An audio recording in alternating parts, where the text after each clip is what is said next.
नमस्कार, स्वागत है आप सभी का हमारे YouTube चैनल में।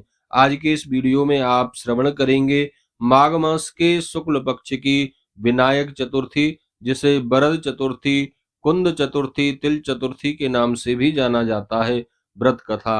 आज के दिन भगवान गणपति की तिल से बने हुए मोदक अथवा तिल कुट्टे का भोग उनको अर्पित करें। दूरबा से भगवान गणपति की पूजा करें।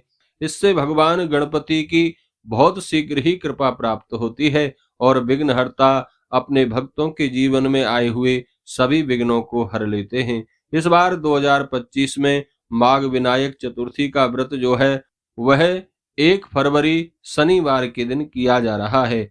आइए श्रवण करते हैं विनायक चतुर्थी व्रत की कथा। एक बार प्रेम से कहिए, बोलिए गणपति गजानन भगवान की जय, शंकर भगवान की जय, पार्वती माता की जय। बंधुओं, वैसे तो गणेश चतुर्थी व्रत की बहुत सी कथाएं प्रचलित हैं, लेकिन शास्त्रों में एक बेहद प्रचलित कथा जिसको मैं आपको यहाँ सुना रहा हूँ, ध्यान पूर्वक श्रवण करें। एक बार भगवान शिव तथा माँ पार्वती नर्मदा नदी के किनारे बैठे थे। वहां माता पार्वती ने भगवान शिव से समय व्यतीत करने के लिए चौपड़ खेलने को कहा। भगवान शिव चौपड़ खेलने के लिए तैयार हो गए, परंतु इस खेल में हार जीत का फैसला कौन करेगा, यह प्रश्न उनके समक्ष उठा।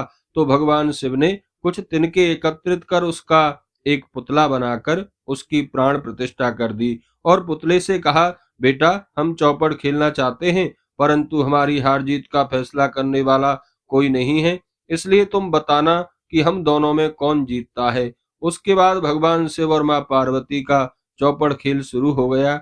यह खेल 3 बार खेला गया और संयोग से तीनों बार माता पार्वती की जीत हो गई।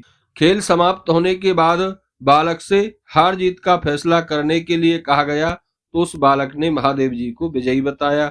यह सुनकर माता पार्वती क्रोधित हो गईं और उन्होंने बालक को लंगड़ा होने और कीचड़ में पड़ा रहने का श्राप दे दिया। बालक ने माता पार्वती से माफी मांगी और कहा कि यह मुझसे अज्ञानतावश हुआ है, मैंने किसी द्वेष भाव से ऐसा नहीं किया।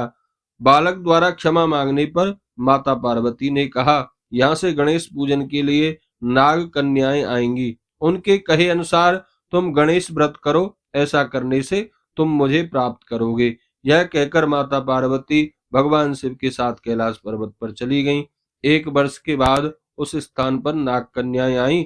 तब नाग कन्याओं से श्री गणेश भगवान के व्रत की विधि मालूम करने पर उस बालक ने 21 दिन लगातार गणेश जी का व्रत किया। उसकी श्रद्धा से गणेश जी महाराज प्रसन्न हो गए। उन्होंने बालक को मनोवांछित फल मांगने के लिए कहा।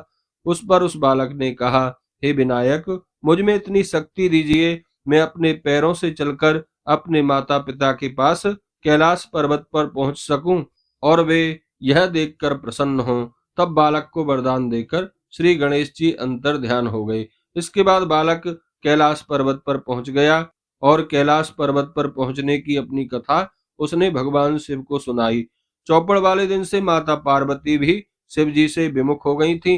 देवी के रुष्ट होने पर भगवान शिव ने भी बालक के बताए अनुसार 11 दिनों तक श्री गणेश जी का व्रत किया। इस व्रत के प्रभाव से माता पार्वती के मन से भी भगवान शिव के प्रति जो नाराजगी थी वह समाप्त हो गई।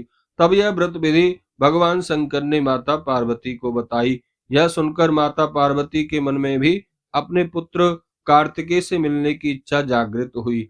तब माता पार्वती ने भी 21 दिन तक श्री गणेश जी का व्रत किया तथा दूर्वा, फूल और लड्डुओं से गणेश जी का पूजन अर्चन किया।